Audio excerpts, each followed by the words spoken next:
Dans cette démonstration BDR Suite, je vous guiderai dans la configuration des sauvegardes pour votre Google Workspace, Shared Drive et dans la restauration de vos données si nécessaire. BDR Suite propose une solution de sauvegarde complète pour vos disques partagés Google Workspace. Sauvegardez des disques entiers ou sélectionnez des spécifiques, excluez des dossiers avec des filtres simples. Restaurez-les dans n'importe quelle boîte aux lettres.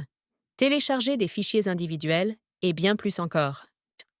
Pour commencer, visitez le site web BDR Suite et cliquez sur Démarrer l'essai gratuit. Téléchargez et installez BDR Suite sur des machines Windows ou Linux, ou exécutez-le en tant que conteneur Docker. Pour une vidéo étape par étape sur l'installation du serveur de sauvegarde BDR Suite, consultez le lien dans la zone de description. Assurez-vous de remplir le formulaire prévu pour l'assistance technique. Une fois l'installation terminée, ouvrez la console web du serveur de sauvegarde dans votre navigateur, entrez votre nom d'utilisateur et votre mot de passe, puis cliquez sur « Se connecter ». Vous pouvez désormais profiter de l'essai gratuit complet de 30 jours de BDR Suite dans votre environnement. Dans un premier temps, configurez le référentiel de sauvegarde pour stocker vos données de sauvegarde. Vous pouvez le faire à partir du menu « Référentiel de sauvegarde de l'infrastructure ». Vous pouvez utiliser des options de stockage sur site ou à distance, telles que DIS, NICE ou SAN. Vous pouvez également utiliser votre propre stockage cloud public, notamment Amazon S3, Azure Blob, Google Cloud et des services compatibles S3, tels que Wasabi, Minio et Backblaze. Maintenant, ajoutons l'organisation Google Workspace comme source de données pour la sauvegarde. Accédez à l'onglet Application SaaS, menu Source de données et cliquez sur Organisation Google Workspace. Cliquez pour ajouter une nouvelle Organisation Google Workspace. Pour ajouter votre organisation Google Workspace au serveur de sauvegarde BDR Suite, vous aurez besoin de l'adresse email de l'administrateur, de l'adresse email du client et de la clé privée. Vous pouvez générer ces détails en créant un nouveau projet avec les API requises activées et en configurant un compte de service.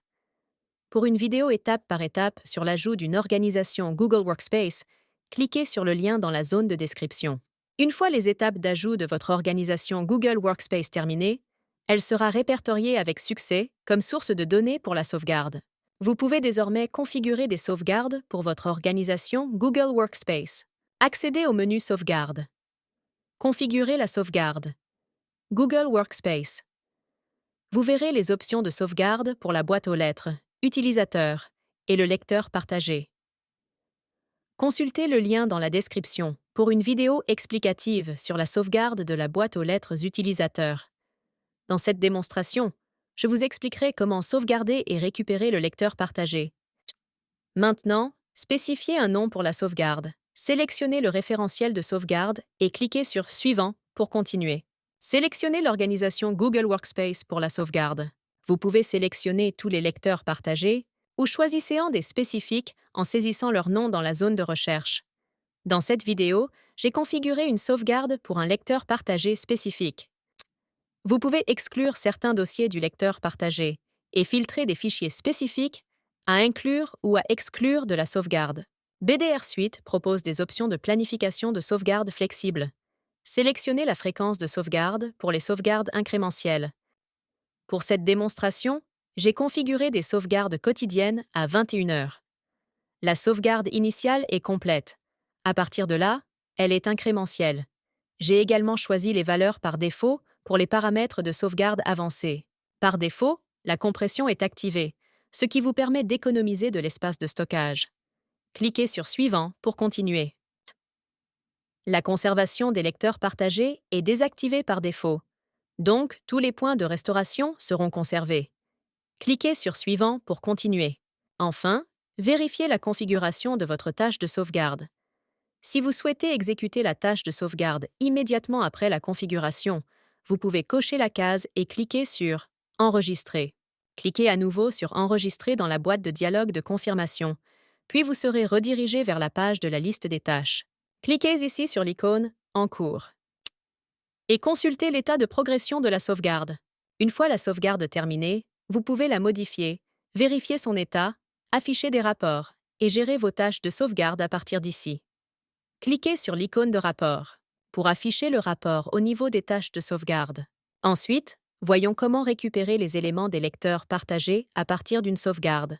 Accédez au menu Récupération et cliquez sur Restaurer les données de sauvegarde.